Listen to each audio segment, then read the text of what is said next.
All right. Welcome to another edition of In a Fairfield Minute. Episode 24. 24. See, I didn't even know we did 24 episodes. But I'm a dude and I don't pay attention, and that's why I'm married. So, who are we here with today, Beth? Well, today we're here with Bob Vitale. He's the president of the board at Sticks for Soldiers in Fairfield, Connecticut. So wanted to introduce you and talk about all the wonderful things that Sticks for Soldiers is doing and has been doing for quite a few years. And if you're not familiar with them, you have to be. So that's why we're here. Welcome, Bob. Welcome. Welcome to excited to be here. Welcome to our chaos and our dogs. We have Animal Kingdom going on behind us, which is absolutely funny. Must forgive us today. We love our four-legged friends. We do. So, Bob, talk to us about. Well, first, just you. Are you from Fairfield? Do you live in Fairfield? I do. I am. I grew up in Trumbull, actually, so just north of here. And I've been living. My wife and I were married in 1990. We've been living in Fairfield since. Yeah. And we're currently right here in town. We've been here since '94. So we're like the old people in Fairfield. Well, I mean, I'm the epitome of a townie, born and raised. So. Oh, there you go. Okay. I knew the town when there was like 17,000 people here. Growing up in Trumbull, I mean, we'd come to Fairfield, right there. That's where the beach was, and so we would come to Fairfield, and so it was. It's a great place. I have two. We have two boys. They're grown and they've moved out of town, but it was a great town to raise. Maybe they'll return when they raise their families, right? What's that? Then maybe they'll return when they're ready to raise their family. You never know. But it's also how we got involved in a perfect segue. It's how we got involved. You teed it up. You teed it up, Bob. It's how my wife Cindy and I got involved with Sticks for Soldiers. They were lacrosse players. They played back when Wakeman had the youth, lacrosse, and they played there. And at some point, they were playing high school lacrosse, and it was the Ludlowe High School lacrosse program that hosts and still hosts Sticks for Soldiers, and that was our initial introduction to Sticks for Soldiers. It was a way for Cindy and I to be involved with the Ludlowe boys lacrosse program as parents of a freshman, and we said, "Oh, this will be great. We'll volunteer and get involved." And then that was all she wrote. So that was 2010, and we've been volunteering and involved with Sticks for Soldiers ever since, which is hard to believe because time has not passed, and yet here we are, 2024. This will be the 18th year for Sticks for Soldiers. It began in 2006. We've been involved since 2010.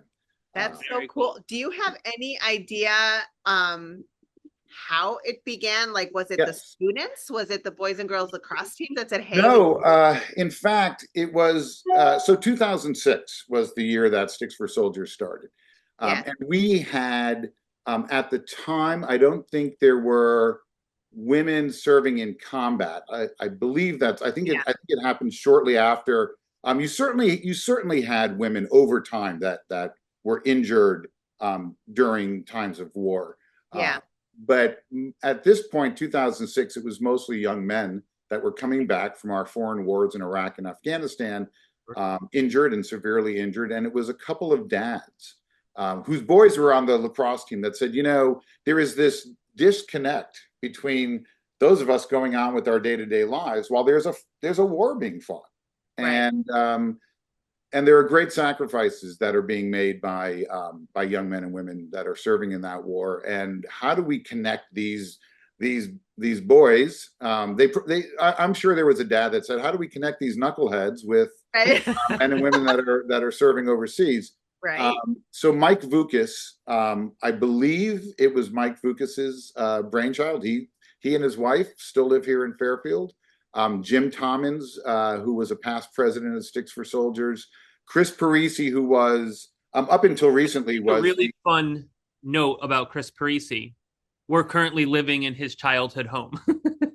There you go. So lifelong, right? They're a Presidents. fabulous, they're a fantastic family, and I believe his folks are still here in town, and so Chris, and the handful of dads uh, came to him and said, we got to do something to connect these kids with those sacrifices that are being made, and they came up with the idea of doing then I guess it was more of a tournament, right?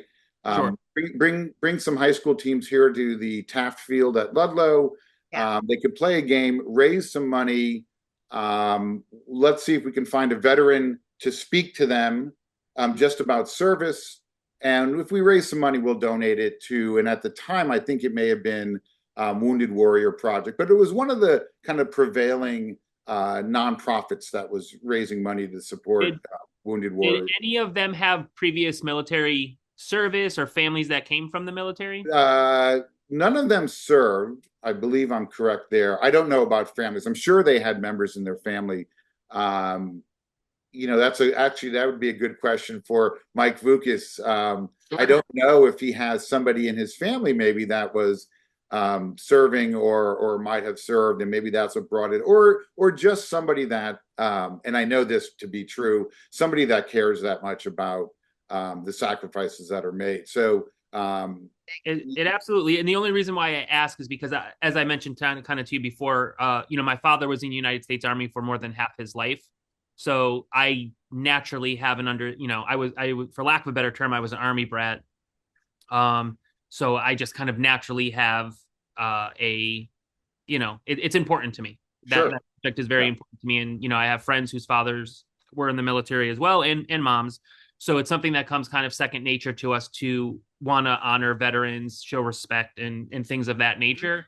So what you guys are doing to take people who have absolutely no, reasonable understanding of what sacrifice is, when you're in the military, and, truly understanding that, or having a dog in the fight. It's something that typically, if you're not a part of, or you don't experience it, not to say you don't care, or people don't care, but it's just not front of mind, right? This is a perfect point to make, I guess. If there were a couple of points that I hope we can make during the course of this discussion, I think this is a good place to pause. I'll get back to the kind of the story and how Sticks for Soldiers became what it is today, but this is a perfect opportunity to say, I've not run into one person. If you ask them, do you support our troops and the men and women that serve in this, our military? I've never run into somebody that says, not really. Like no one. No one does that. And I believe everybody, I believe everyone that says, yes, of course, it's very important to me, I believe is being sincere.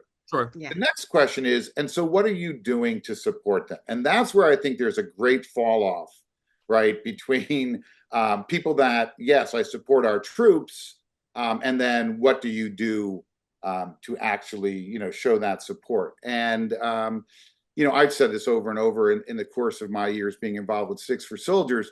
When you look at, it's 0.4% of the population that serves in our military. So it really isn't that difficult to understand why there is this disconnect. Sure. It's just a tiny population, and we do not live in a corner of the country where you have big military communities. Right. No, I mean, ironically enough, I grew up in military housing in Fairfield. I mean, who would have thought that, the Department of Defense would own 2 streets in Fairfield, Connecticut? Right. There were people living on the street over that probably didn't know that was going on. No, really. I mean, we also have, in town, which people don't realize either, is that we have the Nike silos, down on Old Dam Road and stuff like that, which is, pretty interesting in regards to the Cold War and Cuban Missile Crisis and stuff like that. When we met a couple weeks ago, you had a quote that we're going to use in our newsletter in November, Veterans Day, and I'd love for you to say that again, because I think it's strong. It fits here, and it's not mine, and I believe I lifted it from author and Vietnam veteran Ron Farina. That's right. Someone, it was somewhere in his book, and what's interesting is that when I read it, and I think the same way that you felt when you heard me say it, and I don't know that I got it verbatim, but it's just this principle that again, something that I've been saying, probably since I've read it from Ron. Yeah. Everybody has causes that are near and dear to their hearts, and that could be Heart Association, that could be Cancer Society, that could be, I don't know, Little League, right? And these are all wonderful. And as I say to people, and you should continue to support these causes that are close to you and that you believe in. What I'm suggesting is that veterans are not a cause, right? Veterans, that's a responsibility that each and every one of us have as Americans to help. Yes. So continue to support the causes that you support. Just figure out a way that, in addition to that, you're doing something for the veteran community. And the fact of the matter is that they need our help. It would be wonderful to say they're taken care of. Veterans are taken care of, and through our tax dollars and the government, there is no need for additional support. But that's just not where we are. Right. And we have to rely on on others, right? And it is what it is, for lack of a better term, I guess. But it is, to your point, I do feel strongly that it's our responsibility to do what's right. And there's a saying, especially that comes around during Memorial Day, is that live a life worthy of their sacrifice. Mm-hmm. And I think that falls in line with what Absolutely. that woman was saying as well, right? Like, regardless of where people, foreign conflict can get muddy in the big grand scheme of things. But if you look at it as, I personally didn't sign my life away on a piece of paper saying that I would defend the Constitution of the United States. Right. Neither did I. And I think for someone to do that takes a lot of courage. And I didn't do it, but there's did. When you think, because you bring up another good point, when you think about, we talk about our military, as our, these are all heroes. I certainly agree with that statement. But I think what makes our veterans remarkable is that they did sign that paper. Yeah. But I think what people maybe misunderstand is they don't have some superpowers or some cloaking device that protects them from what they see, particularly in war. They're not better prepared to deal with that. They're seeing atrocious things. Yes. They're not, and same for our first responders, by the way. And that was a revelation that took me probably, I don't know, years later, because there's a lot of organizations that support veterans that make a point of saying our veterans and first responders. That police officer that rolls up to a scene of a horrific car accident is not somehow mentally prepared to process what they're looking at. Same thing with the soldier. What makes them remarkable is that knowing that they're going to potentially be in that situation, they still say, yeah, I'm there to do this. And I think that's what's truly remarkable. But it's also what impacts them so deeply when they come back, whenever they decide that their service is ended and they're going to come back to civilian life, they need help. And I think that's another misunderstanding. We don't, I'm going to say here, I'm probably going to use adjectives that come across wrong. I've never not said something where I go, oh, I probably can't do that on your. I live in a million things I've said in the past. Listen, we had coffee together. It's amazing that we got this far without. But I say something and I'm like, it just doesn't sound right. I may say, oh, we're excited to have this honoree. And I'm like, God, is excited seems like the wrong word. These people have been through horrible things. It's wonderful what we're able to do.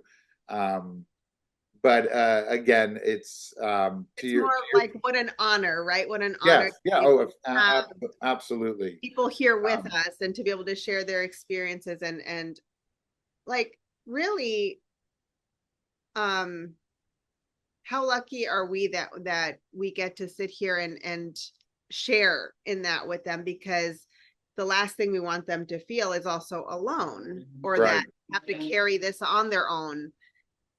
And if there's anything we can do, even if it's just listening, right? Absolutely, right? That's absolutely right. And caring to be like, I hear you, right? And I see you. And man, I wish it was something I could like that I feel like in and of itself is a wonderful step, Mhm. a wonderful experience to have, because otherwise you do kind of feel a little helpless sometimes. I mean, we tell our kids, like, if there's any opportunity to help veterans, even if it's like, every summer, it's let's have a lemonade stand, and I don't care if you raise like $100 for the vet, like they raised like $47 over the summer for Save Our Allies, but or whatever. And I love that. One of the things I think kind of go back to your point is you never meet anyone, you go, hey, do you support our veterans? And they go, that what are you out of your mind, But why would I do that? People stopping by just because our sign said for veterans, like this is all in support of veterans, and people are like, I don't need the lemonade. They just stopped, donated, and just wanted to talk to us. But I think what's important about when I hear what your children are doing, what's so wonderful about that, which really does fill my heart, because as much as we are, and we'll get more into this, but as much as Sticks for Soldiers is raising funds and support for an honoree that we select every year, just as important is raising awareness. Yes. So I have to imagine, and Chris and Paula, I know that you're both, this is kind of ingrained in who you both are, and Chris particularly because of your upbringing and having a father who was a career, a military man. That raising awareness, I mean, to young people, this is going to be something that's just going to be part of who they are as well. I got an email yesterday from a mom here in town who has a 6th grader at St. Thomas Aquinas school. And she was asking her son would like to, he's a lacrosse player as well. He's a goalie. Cool. I think it was 2031. I love when they put the graduating year. They're like, wow, 2031. Sounds so futuristic.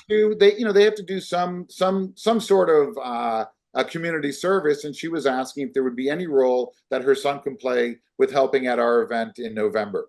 And I'm like, we will absolutely find. I'll get back to you. We're in contact with each other now, and I said we will absolutely work with you and your son to find a role that he can help. And I think that's wonderful. She also mentioned he wants to be an Army soldier when he grows up. Oh, very cool. And I just think it is it's great to hear that. And going back to the point about it's our responsibility, as Americans. The more we can get people just to understand that this is part of our day to day. Is thinking about our men and women that are serving. There's that thing, right? Red Fridays, right? Remember everyone deployed. We're just doing that or we try to do that on a Friday. Just, hey, let's remember around the world, there are men and women that are deployed.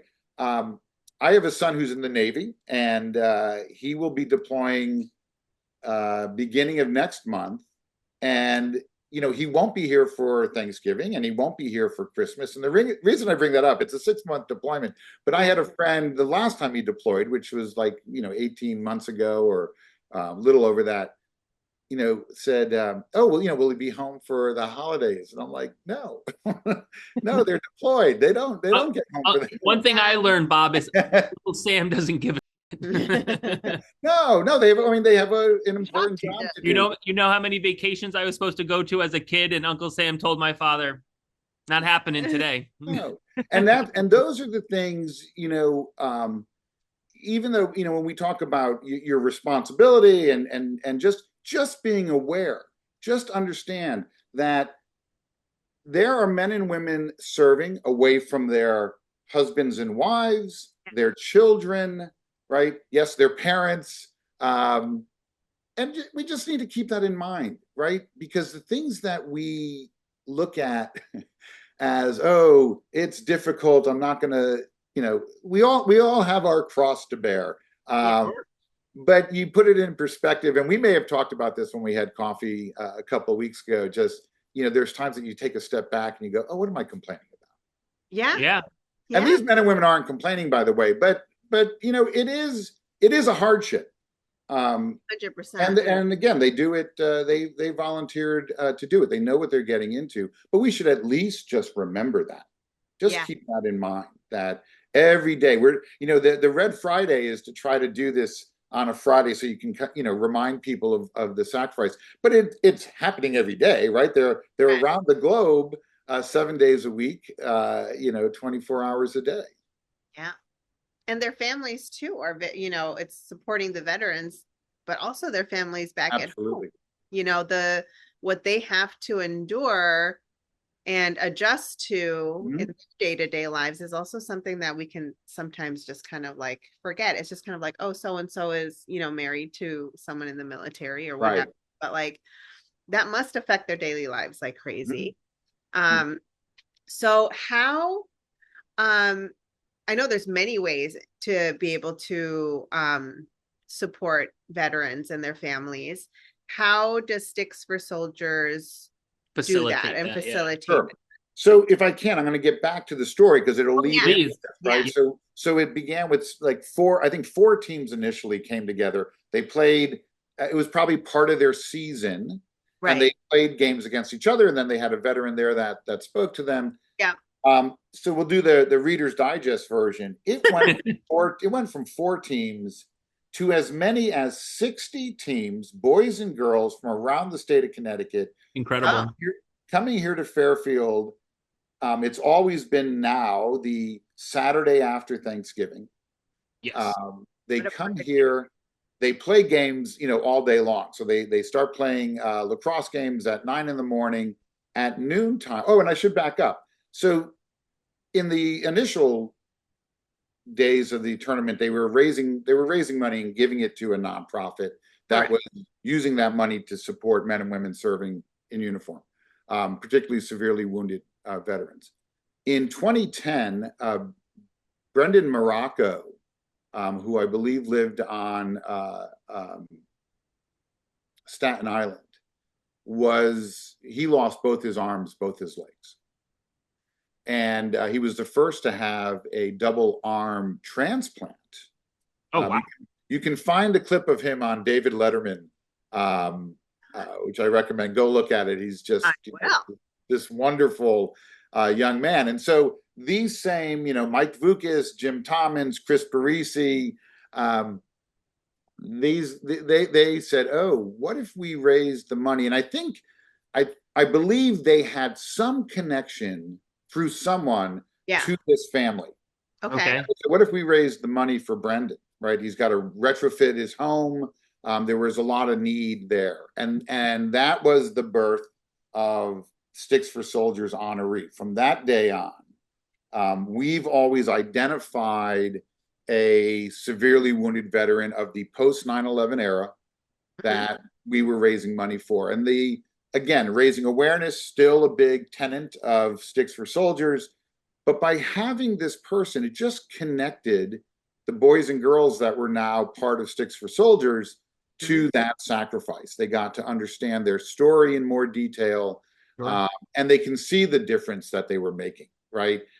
Generally, that honoree is at the event. And again, the event is always the Saturday after Thanksgiving. This year, that is November 30th. If anyone is, doesn't get together with family on Thanksgiving. Or take the family. Or if you need a break from your family. Right. Perfect. Just saying. So that's where it turned into what it is today. And so 60 teams from around the state. Wheels were coming off a little bit. I think we found, it's still around 40. It's awesome that so many people were like, this is what an incredible organization. We want to be a part of this and we want to participate. And not only that, but if you think about it from like because I think every parent, and your children are older, so you definitely have lived through as we're trying to do this process, is like we struggle with how do we teach our children gratitude, right? Like how do you teach your children giving back? Because we're very fortunate, right? Not only do we live in the United States, but we live in Fairfield, Connecticut, of all places, which is arguably one of the safest towns in the United States, and so on and so forth. So the level of privilege you have just living here is so incredible that we struggle with how do we teach our kids to be so grateful for what you have and what have you. And so now you have these kids who not only are participating in an event that are that is directly helping a veteran, but they're seeing the veteran they're helping, and then they're seeing the outcome. So they're seeing the cause and effect. And I just think that's just so awesome, Bob. No, it's a really good point. They know the high school kids. So it's all lacrosse, right? I mean, they're all lacrosse players. The programs that come every year, they know why they're there. We take a football field, which is your lacrosse field. We divide it into 4. They're playing on a postage stamp size field. They know this is not about lacrosse. Lacrosse is just this excuse to get them all there. What matters is that ceremony at noon, and we pack the stands with all the players. We present colors. We have a keynote speaker. There have been plenty of honorees over time. They're not required to do anything. Plenty of them want to say a few words to the audience and to the kids that are there. It's a real emotional 40 minutes. Certainly is for me. I break down after, we have a Ludlowe student the last number of years sing the national anthem, and I can't get through that with a dry eye. I'm like, just talking about the subject. The long hair and the beard is a front, folks. I just, I am not this gruff person, and but it's the whole idea behind it of all of these people coming together. And I do make a point of saying to these students, you're here for the 4 years or so. You need to carry this on. The idea is not to say, hey, I did my 4 years supporting veterans. Hopefully it becomes something that they just believe in.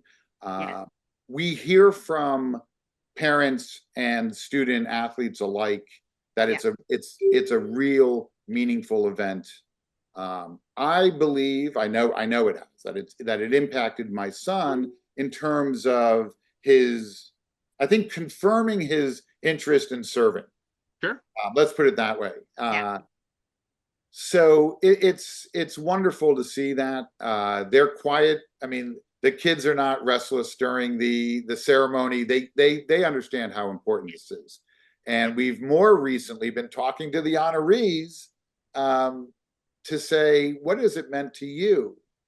And I'll just tell you one honoree that I talked to recently in the last 5 years. Yeah. When asked the question, started with, oh, you folks changed my life. And I don't think I was prepared. Oh my God. For him to say that. I knew there's a monetary component of what they're receiving, and it's substantial. And we're a 501c3, and it's tax-free as it should be. But it impacted his life on so many levels. Incredible. We had an honoree a couple years ago who spoke, and we'll talk about our Zoom summit, which is coming up on October 17th, another great date to put on the calendar. But this fella lost a leg in combat. He was a medic, and he was going forward to help guys on his patrol that had been hit by an IED. And then he stepped on one on his way to go help them. And he remarked about what it meant to him just to be honored by a community that he has no connection to. He said, I never lived in Connecticut. I certainly, never lived in Fairfield. I don't know you people. And everyone is here, to help me. Yeah. So there's certainly an emotional side to the honorees as well, because our veterans do need to know how important it is to us, right? That they volunteer to do this work. It's difficult work, and it's dangerous work. One of the things that stood out when we met a couple weeks ago is talking about Vietnam vets. Mm-hmm. So Vietnam vets didn't get a fair shake when they returned to this country for service that, for lack of a better term, to be politically correct, were required to fulfill. And I think you had mentioned that, instead of saying thank you for your service to a Vietnam veteran, you welcome them home, right? So again, Ron Farina had mentioned that, and I've talked to a number of veterans, and they all have very different, they have different views on this. I mean, I know there are veterans that take issue with "thank you for your service," right? They just feel like it's just words. And there are plenty that I've talked to that appreciate the sentiment, right? They appreciate the acknowledgement. So I think that's just it's individual, right? It's different for different veterans. This particular veteran, who was a Vietnam combat veteran himself, said, if you're approaching someone who served in Vietnam, they probably even appreciate more you welcoming home, because they weren't welcomed home. That was so I was so random. This is like super random, but I was like scrolling endlessly on Facebook, and I came across like a Three's Company thing. So for those who don't know, Three's Company was a sitcom when we were kids, and it was funny and it was fun. But Larry, or Richard Klein, the actor who played Larry, what I didn't know is that he was in the 101st Airborne in Vietnam. And they had an interview clip, and he actually kind of reiterated that, of how he didn't speak of his service as an actor, because the subject, especially in like in the mid and late 70s, was such a very touchy subject. Right. But like that no one was welcome home, and that was one of the things that he said in his interview, is that if you see a Vietnam veteran, welcome them home. Yeah. So it was almost like it came full circle randomly at 11:30 at night while I'm scrolling from Larry from Three's Company of all. What all this that we're talking about, though, that also brings to mind, and Cindy and I being involved since 2010, I don't know where I'd be today if it weren't for Sticks for Soldiers. I think I'd be one of those people that certainly felt that, yes, I support our men and women who serve. Yeah. I know I would be. And let's remove for a second that we have a son who's serving, because that obviously, I think, would have changed everything in terms of, our knowledge of service and just our understanding of service in general. But had it not been for Sticks for Soldiers, where, I have, and currently I'm serving, I served on the board, and I'm currently serving as the president of the board. I talk to a lot of veterans. There's a call that I try to get on weekly with mostly veterans, some, as they, like myself, who didn't serve, they like to refer to us as allies. And they also make a point of saying, because I always say when I'm talking, particularly to someone who I know served, I make the point of saying I didn't serve.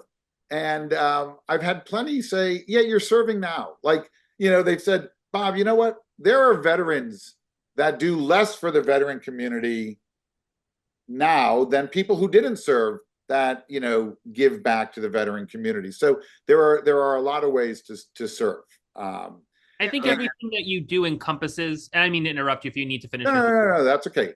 I just think everything you do encompasses kind of what I personally believe is the foundation of being an American, which is to ultimately be of service to others, right? And as we're so fortunate to live in a country where you could be on the floor and you could rise relatively quickly, which is a blessing in its own right. But it's our responsibility that if I'm here, I can take my fellow man or woman and bring her to my level or higher. And ultimately, that's what this is. It's being of service and helping others and recognizing the sacrifice, right, that comes along with it.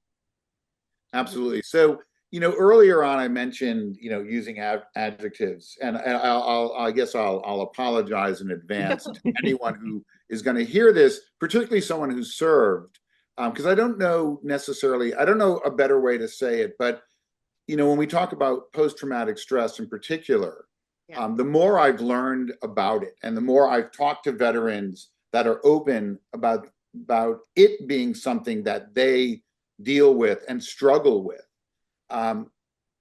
Men and women in particular that are coming back from combat are, and this is the trigger warning, are damaged or broken. And I don't mean for a second that they're not a whole person, but they have been impacted in a way that needs fixing. All of this sounds wrong even as I'm saying it, because it's just unimaginable. I don't know if you have a bet. I hope you understand what I'm saying. They have volunteered. They're doing the work that we are expecting of them. Yeah. But they are absolutely coming back, having to pull their lives back together. And it's difficult. And for some, it will be difficult for the rest of their life. Sure. And that's the understanding that I think people need to be aware of.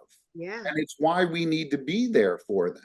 Yeah. I mean, I can't think- even imagine. I can't even imagine seeing the things that they see, witnessing what they witness, and having to internalize that and keep going, you know, with whatever their task and their mission is. And when they come home, to then have to live in a different, you know, it's like in the environment shift, everything. I mean, the trauma that they have to continue to process and Sure. and handle. I don't even know. I don't even know the words to say, Right. but like, absolutely. I think that there is a responsibility on our part to understand that and to help, because that cannot be an easy task. Well, if you think You know? about it from a civilian perspective and how we measure our trauma, right? And trauma is subjective to everybody, right? There's certain things that affect people in different ways, where some are more comfortable than others. And what can the human brain endure and process at whatever speed and whatnot. So like I think about like the problems that we have in our life and the trauma that has been brought, and how, it's affected me very, very, but then you put yourself in someone who's been in, has gone to war and seen atrocious things that we will never understand ever. Yeah. How does the human brain process that?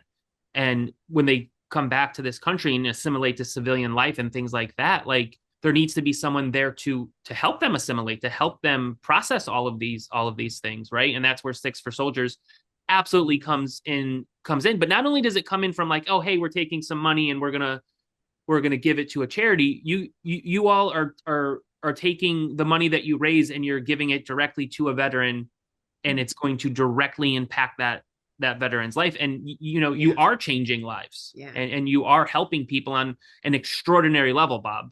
And it's a lot, it's 100% volunteer based. That's also a beautiful thing. Absolutely. It can be not difficult, but trying sometimes to get, everybody's lives are busy, everybody's schedules are busy, and I think it's human nature to see like, well, let's see, people will volunteer, and then if if there's still a need, I'll come in. Everyone that volunteers for the first time, they're in. Yeah. Right. So those parents that are like my wife and I, freshman parents, once we do that first year, you're like, oh no, I have to do this. We're not expecting that, it'd be wonderful. Anybody again in earshot that says, hey, I'd love to help, because you do not have to be part of the any high school lacrosse program. Fairfield, Ludlowe, Ward, if you hear this and you say, I'd love to volunteer, there are places we can talk about where to follow us and how to get a hold of us, and where you can volunteer. But it is difficult, right? People are busy, and the longer I do this, the less tact I use in asking people to volunteer. My son has given me the okay, to tell people, wow, I get it. You have other things that are going on. It's 3 hours on a Saturday. That's what we're asking for, right? If you want to volunteer for the whole day, right, it's from 9 to 3:30. Fact of the matter is, it's nothing. We're asking nothing of you. Think of the sacrifices that are being made, not just by the veterans who have been wounded and severely wounded, just the ones that are serving. Yeah. This is nothing. So let's put it in perspective.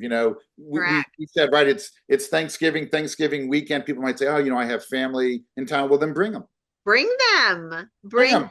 They don't have to be there all day, but you might say, hey, I'm going to do this thing. I'm going to be gone in the morning. Come by at noon for the event.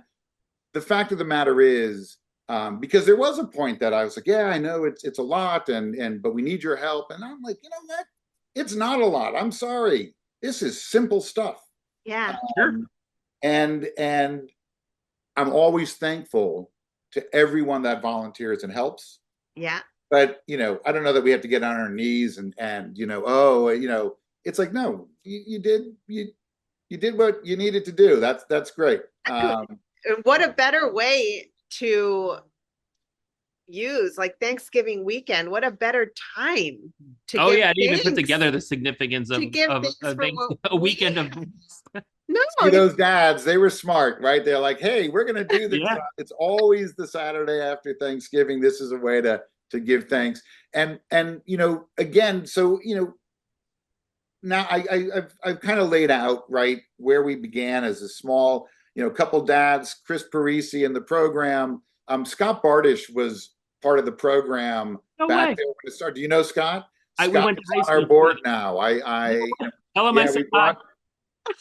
That's we so brought funny. we brought Scott on, and I was like, Scott, you've been here from the beginning. He's just so full of energy, and I haven't seen him like it's in been years. years. Yeah. yeah, well, yeah, Scott's on the board. The current high school coach, Steve Sweat, is on the board. The coach at Staples High School, Will Kashansky, is our most recent board member. And it's just, yeah, it's a wonderful day. And so in 17 years, Yeah. Sticks for Soldiers has raised, over $1.2 million. That Incredible. has all been donated. Guys, We'll keep. I'll tell you something interesting. I can't remember if we talked about it in our call. Maybe I did. Um, we are a grassroots nonprofit, right? yes. Parents just coming together to put this thing on every year. Yeah. We'll hang on to a couple $1,000s. I mean, like 2,500 or something for any expenses that might come up. But that money that comes in, there's no paid employees, there's no paid directors, nothing, and all that money is divided up for the honoree. And like I said, we'll hang on to a couple $1,000s because there's going to be something that comes up. Or some teams have started, and Staples has been doing this for a number of years. They'll do a game within their regular season, the spring season, Yeah. that raises money for the November event. And so by us having a couple bucks in the bank, we can maybe, okay, we'll give you guys some hats to sell at your game to raise money. But all of that money is going back to the honoree. The thing that we added a couple years ago is we've started identifying some nonprofits. So in addition to the money that goes to the honoree, we'll make a couple donations to nonprofits that we've looked into that are doing good work, and it just helps us reach more veterans that are in need. But what we did see is somebody had gone to our site and made a comment. Has anybody looked? So this year's honoree. I'll take the opportunity to tell the audience who this year's honoree is. This will be Sticks for Soldiers' first time honoring a female combatant. Marine Corporal retired Kelsee Lainhart was at Karzai International Airport on August 26th when at Abbey Gate there was the terrorist attack that took the lives of 13 service members, including her brothers and sisters, Marines that were at that gate as well. Kelsee's best friend in the service, Nicole G, was killed in that attack, and Kelsee was left paralyzed from the waist down, amongst other injuries from the explosion.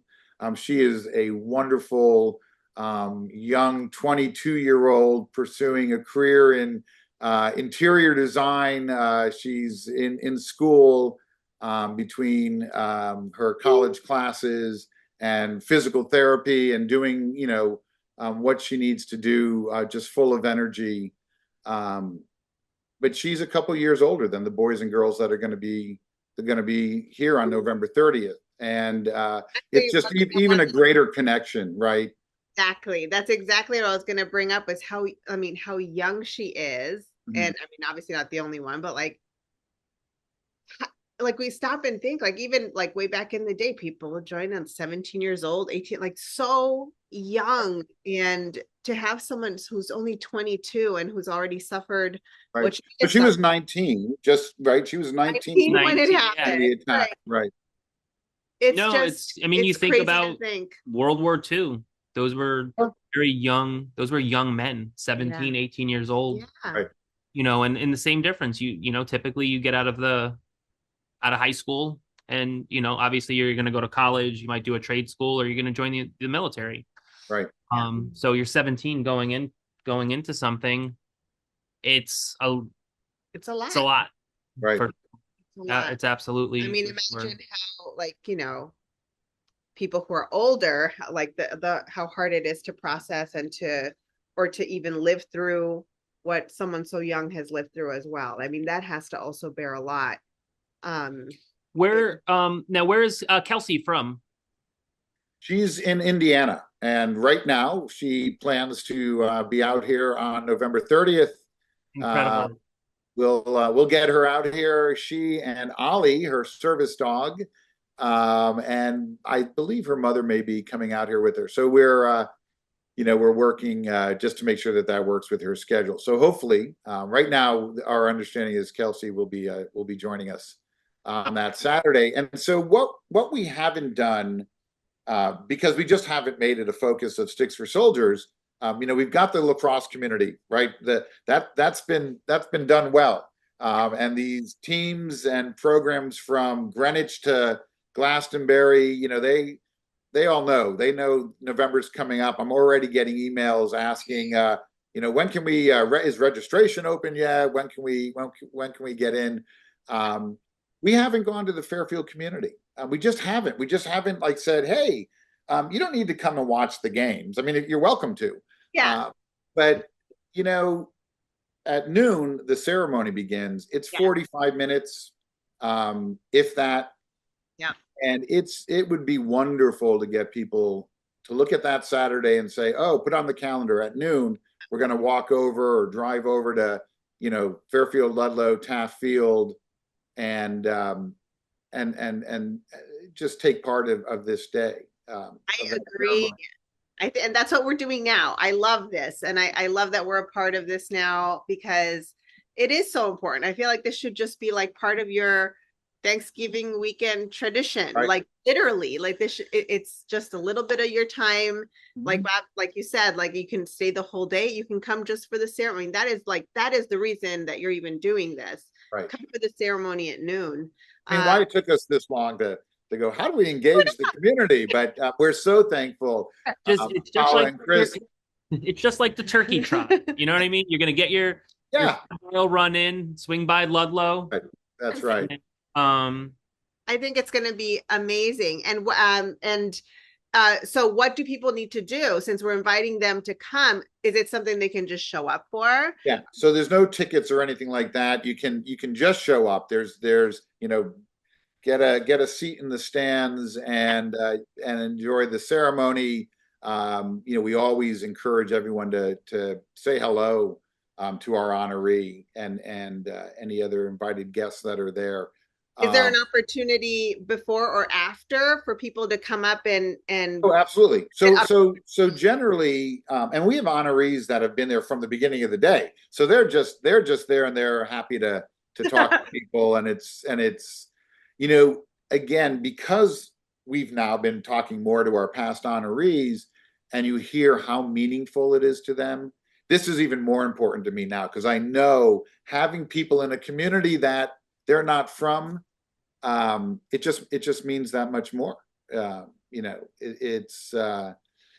you're at an event where you are doing something, and that is something that Ron Farina, who I mentioned earlier, has brought up. And actually, in his keynote last year, he talked about the phrase "thank you for your service" and said, "Yeah, it's fine." I mean, again, for him, he wants to know more about. And so, what are you doing to thank our veterans for their service? And at the end of his keynote, he made the point of saying, but you folks and you young people that are here with Sticks for Soldiers, whether it's your first year here or fourth year here or longer, you get this concept because you are putting actions behind the words. you are doing something just by being here. So it's an opportunity for the community. And there are opportunities. You can go on to, the website is Sticks for Soldiers, all spelled out.org. There's a donate button there on the homepage. You can make donations that go to this event. And like I said, we'll go to the honoree. You can follow us on Instagram, which is probably a good place in terms of there's updates that are happening more frequently there, particularly as we get into the next couple of months. And that is Sticks, the number 4 Soldiers on Instagram. I'm sure if you search Sticks for Soldiers and spell it out, it's going to come up. And we do more frequent updates on Instagram, where you can find what's going on. But and then at the event itself, we're selling some merchandise, right? We've got T-shirts for the event, and baseball caps, things like that. Awesome. No, we'll put all this information. And I think what Pal and I wanted to do, obviously, because we were really excited to partner with you about this, is over the next couple of weeks and months, we'll kind of break up Kelsee's story and kind of tell that story on Instagram as a way to kind of continue to talk about Sticks for Soldiers. Yeah. And we'll do, we're obviously going to keep it top of mind on our end as well, which we find very important. Sure. And one of the things, I know I shared it with you, and I know you've read her story, and one of the things that I look to do is when we tell the story of the honoree, we want to tell it in as much detail as we can. It's none of it's pretty, and we're not looking to, hey, how can we soften this message so that people, don't feel, turned off. Again, I feel it would be disrespectful. If you're turned off by it, it's like, well, you grow up, right? I mean, this is the harsh reality. Yes. Yeah. And for anyone, again, that sees this, who is a veteran and who served, I would certainly acknowledge that veterans are way more comfortable talking to veterans about their service because they know that these are people that understand it. The more I talk to veterans, I'm only able to have, I could say, a greater understanding. I have no understanding of what it must be like to serve in combat. I just want to make that clear. And I can't begin to understand how difficult living with whatever our combat veterans are carrying after combat. I have greater insight because I'm talking to these veterans regularly, but I don't begin to pretend that I can relate other than to understand how deep the struggle is and how important, getting help. And Paula, you mentioned it earlier that, that helping a veteran might be just listening to them. Yeah. Or, just doing something that's fun. That's like, hey, I'm a friend. I'm here for you. What do you want to do? You want to go sit on the beach for an hour? I'll do that with you. Like, just be there. It doesn't have to be talking about their service or wartime. It could just be, I make a point of contacting the honorees, past honorees, and sometimes it's just one particular fellow. I got a text from him, honestly, at the end of last week, out of the blue, him just sharing with me something he was doing that was fun. Micah Willitaconis, he's here in Connecticut. And every now and then I'll just send a text, hey, Micah, what's up? ? Yeah. And I'll get a response, unless he's obviously away from his phone, I'll get a response in seconds. And I can feel the joy from him, just like, wow, this dude hasn't just moved on. I think they just feel like, right, we always say you're part of Sticks for Soldiers now. We won't leave you alone, Brendan Laird down in Tallahassee, I know, has young kids. He was our honoree 3 years. It'll be 3 years ago. And Father's Day, I'll send him Happy Father's Day. Have a great day with your family. And I'll get such a heartfelt response. I do like the responses. It makes me feel good knowing that I can do something to make somebody else feel good. But believe me, it's not about me. I just love that, you know, I can do this. I feel the heavy responsibility now of I got to stay in touch with these folks. I don't Right. ever want to drop off because life is busy and I don't have time to say, "Hey, what's up?" I mean, it's that simple. Really I is. tell you that I do feel the gratitude of, you know, these are friends. And I think that's the point, is get to know a veteran. Is maybe that'll be maybe we'll do some sort of initiative, right? Yeah. Just get to know a veteran, say hello. My Yeah. God. Yeah. And And I think that's so important. It's like, you know, even when we started in a Fairfield Minute, like there's something about the human connection, right? We started Mhm. this thing during COVID because there was such a lack of human connection. Physically, mentally, emotionally, we were so divided and it was causing so much ugliness, right? And the fact that you're, you know, you're recognizing, and like everything you're saying is just validating that like yeah, there is such a need to just, you know, like you're saying, we don't have to live in their trauma. You don't have to ask them to, you know, talk about, or like, oh, or like every time and like, let's go through it and relive it. Like, no, we don't, that's not what it's I would about. It's argue like, more importantly, not you shouldn't ask Right, it's right. more about right? like, you know, make them feel at home. Just be a Right. friend.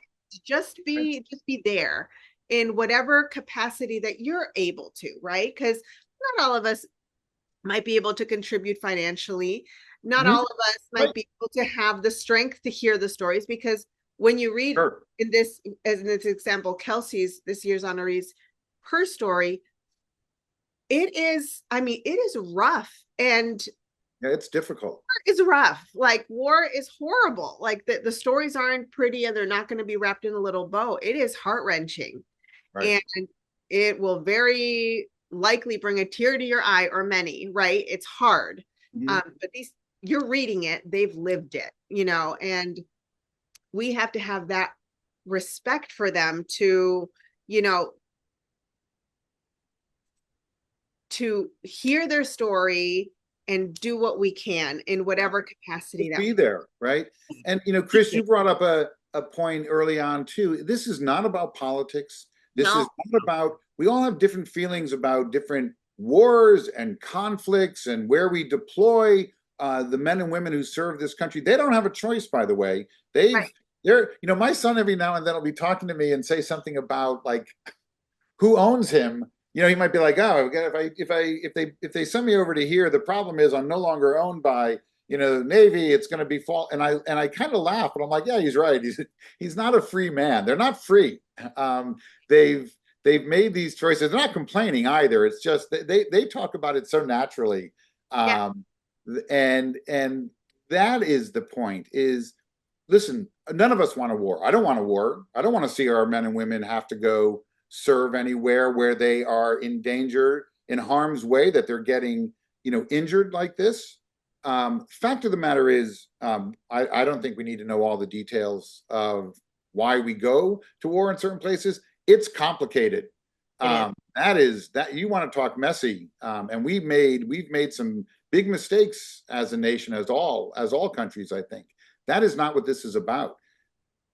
If someone believes we don't need an army, we don't need a standing army, we don't need any of this, you're not living in reality. It would be wonderful if we didn't need a military, but that's not reality. So this is just about understanding that there are men and women, young men and women, in our midst now, right? This young boy, I don't know if he's going to from, you know, this sixth grader from that wants to be an army soldier. He That may be his path. He may, you know, there are plenty that serve that knew at a very young age that this is what they needed to do. But that's the point, is that there are these young people around us that say, yeah, I'm going to serve, knowing all the risks. Yeah. It has to be done. And so again, this doesn't have to be, it's not about your views on guns in this country or any of that. I'll say here, I'm sure there are plenty of people, because of my wife and I, our time with Sticks for Soldiers, which is about helping, veterans and the veteran community and severely wounded veterans would be shocked if they wanted to sit down and have a discussion with us about politics. I'll just leave it there. Well, I think what's important to They note, would be saying, wait a second, you're not supposed to be the guy, and that's the point is, and I believe me, I've had those conversations with veterans that had served 20, 30 years in the military. They get it. We don't care. It's about you understanding our needs, and it should cross party lines regardless what side of the fence you sit on. Quite frankly, you should support our veterans, because at the end of the day, as we discussed earlier, is they signed a piece of paper that none of us in this room did, and I respect that. And outside, I would have 100% most likely it would be a big thing to me regardless of whether my father being in the military, but he was, and him being a part of the military was a big part of my life. I had military ideology, shoved down my throat from the moment I was born. And my dad was a recruiter for the last 17 years of his career, and I was the only one he couldn't recruit. So, but to your point, anyone that I've ever met that has gone to war never talked about wanting to go back. War is obviously ugly, and it's something that we can't even fathom on a practical level, right? But it's fair to say that the men and women I do know who did deploy, they went there and they did everything they could to help the people in the countries that they were. And that is, I think, really important to point out as well. Yeah. The honorees that I've talked to, current and past honorees, none of them regret their service. No. And I mean, my grandfather was and I told you this, and I say it often because I'm proud of it, of course, but more importantly, I think it's important is my grandfather was a World War II combat engineer. He worked for a factory that was doing some sort of military industrial something or another, and he didn't have to go to war, but he felt that it was his duty to do so for this country. And as a result of that, Bob, to your point, he did not come back the same man that left. And I can't even imagine what he experienced. And unfortunately, he passed away when I was around 3 years old. But I remember even my grandmother telling me, well, Papa's shell-shocked. Papa was shell-shocked. And they spent, from his returning to this country, he was in and out of VA hospitals for the rest of his life, trying to figure out, how to help him. Yeah. And they tried a million different things and so on and so forth. So like, I understand those stories through my father and my grandmother and so on and so forth. And the little memories I do have of him, but for me, it was an imprint on my brain for the rest of my life to understand truly the sacrifice that it takes. And, he didn't, I'll never, for me, it's like, he didn't have to join if he felt that it was his duty and his honor to do so for what this country has provided him and his family. And that was World War II, and obviously a different type of war and whatnot.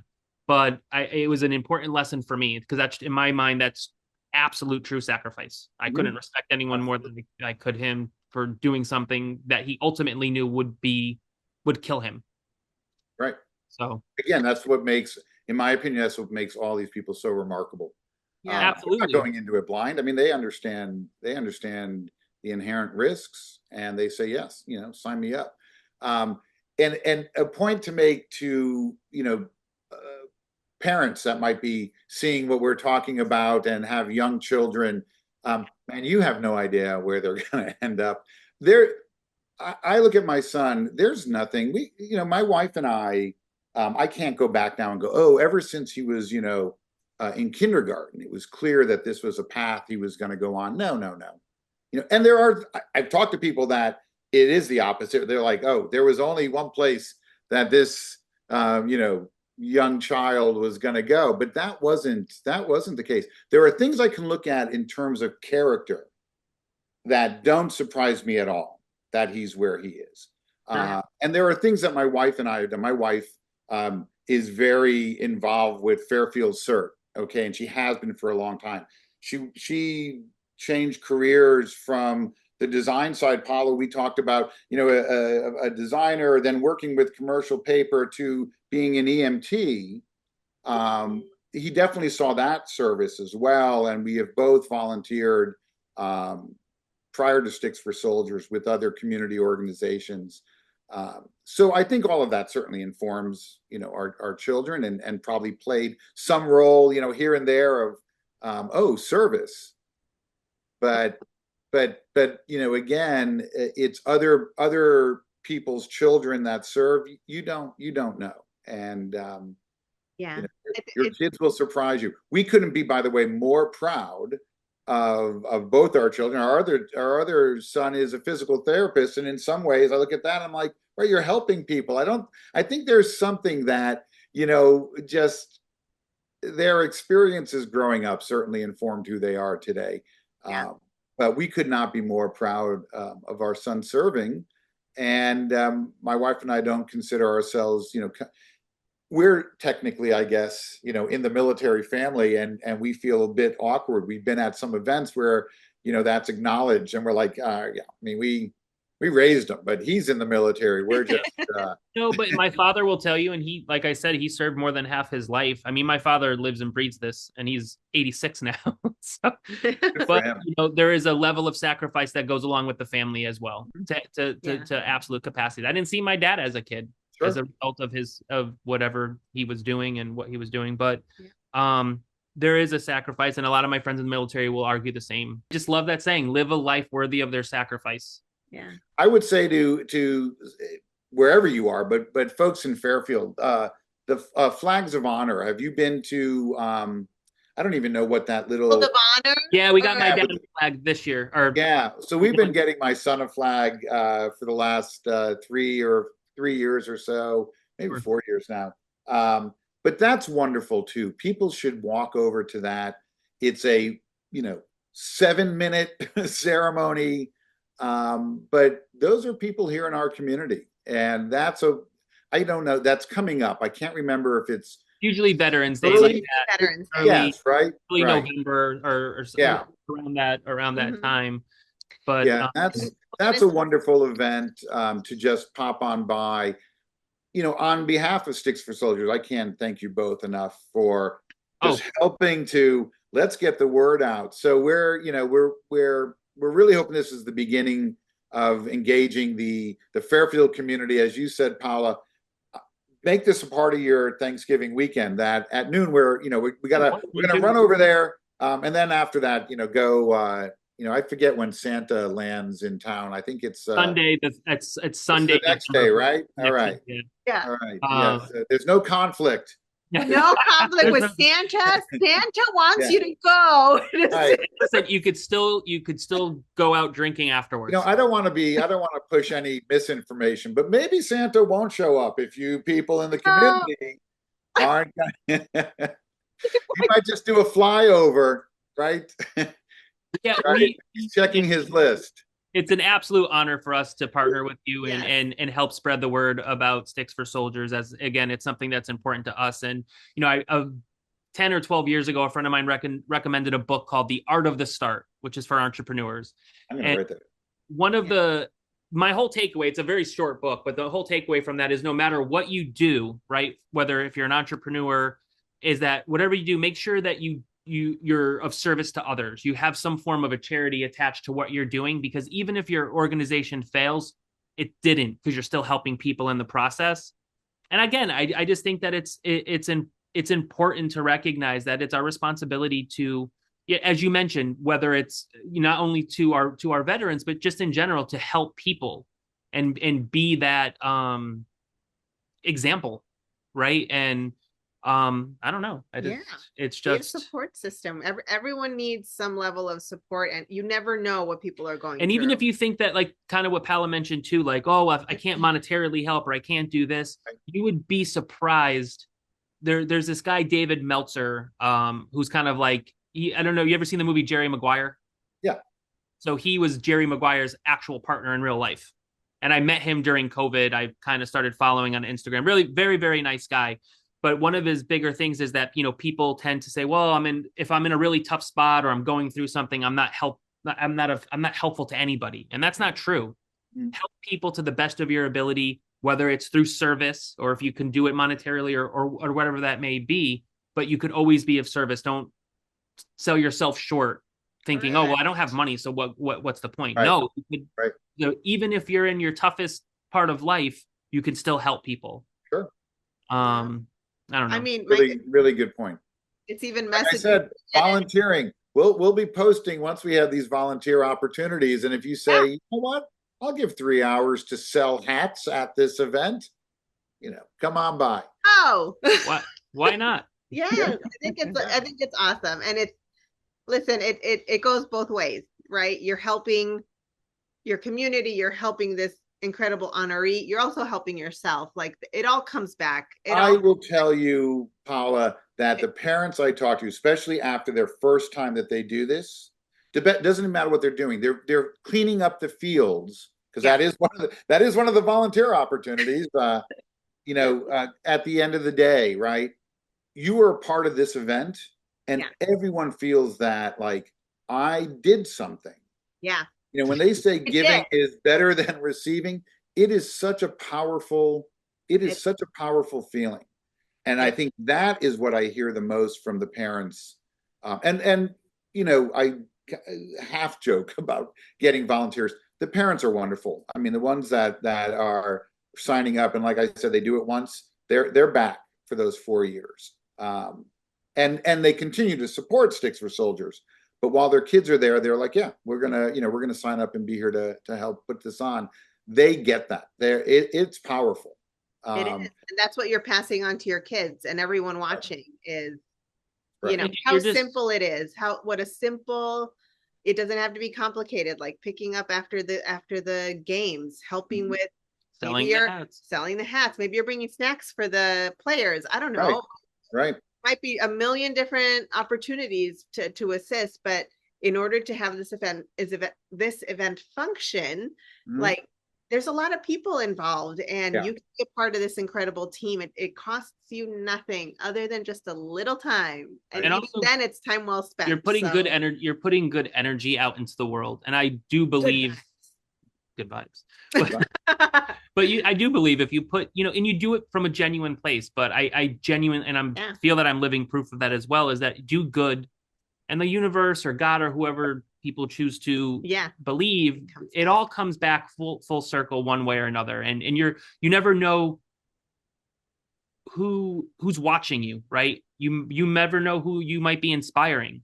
So if you're being the example, right, and showing people like I'm of service to others, you're going to inspire someone else to do that, and that's that trickle down effect or pay it forward effect or whatever you want to call it. And I'll say for the event itself, for the ceremony itself, and I could understand there maybe being question, is it, can we bring our little kids? You absolutely can. I mean, we do tell the honoree story. It's typically abbreviated, but there's nothing going on at that ceremony where you might say, I don't know that it's appropriate for, our young minds out there. It absolutely is. Bring your children, and all you're going to do is start exposing them to doing good, as you said, Chris. That is what it's about. So that's what it's about. I love that. It's important. So we are going to definitely be talking about Sticks for Soldiers as well as Kelsee over the next several weeks, going into the big day, which is 30 November on Saturday. That's Saturday after Thanksgiving. Yep. But we'll link everything out via this podcast, as well as we'll be talking about it a lot. And let me throw one other thing out there, because I mentioned it brief. I think in our conversation, I mentioned the Zoom summit. So what we've been doing the last couple of years is bringing.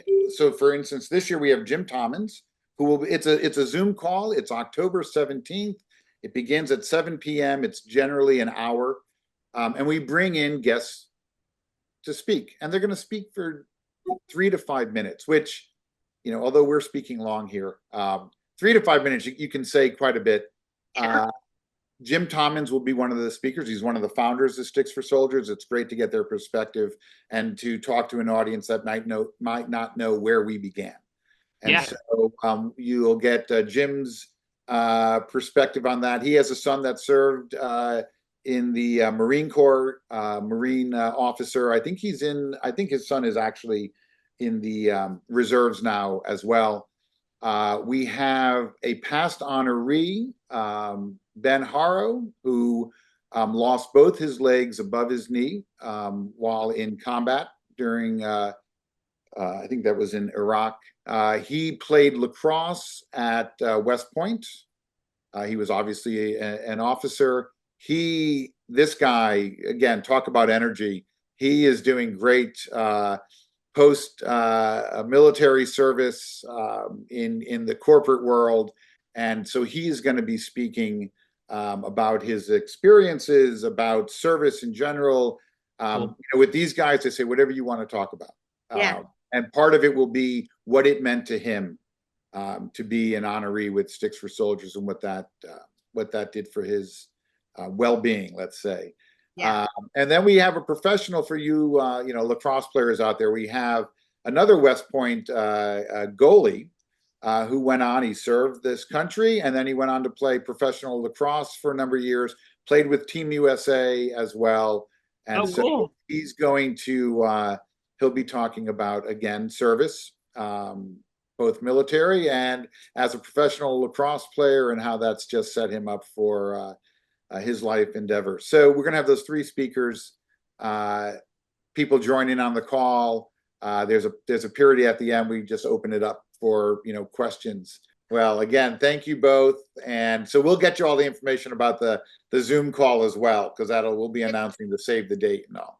Is the summit once a year, or do you have it multiple times? We do it once a year. And so like I said, it'll be about a month ahead of it's a nice way also to get people to be thinking about the event in November. Absolutely. Yeah, no, we'll talk about it. And it's totally raising awareness. So it's an opportunity to hear from both past honorees, but also those that serve and all, just to, It builds excitement, It gets people, in the right mind frame, I'm sure. But yeah, we're so grateful to be a part of this, Bob. Thanks we're so really much, excited. Really. All right. And we'll do everything we can to get as many people in those seats. We want to fill the stands. That is our goal. We want to fill the stands with the community. I think it's also hilarious that my hat says Doom, and we've been talking about it. Great. Wow. Good vibes only. It's very woo.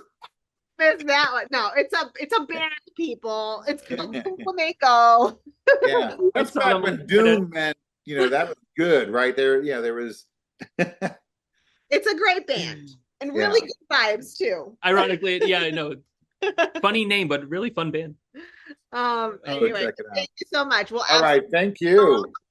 And we'll be talking to you soon, I am sure.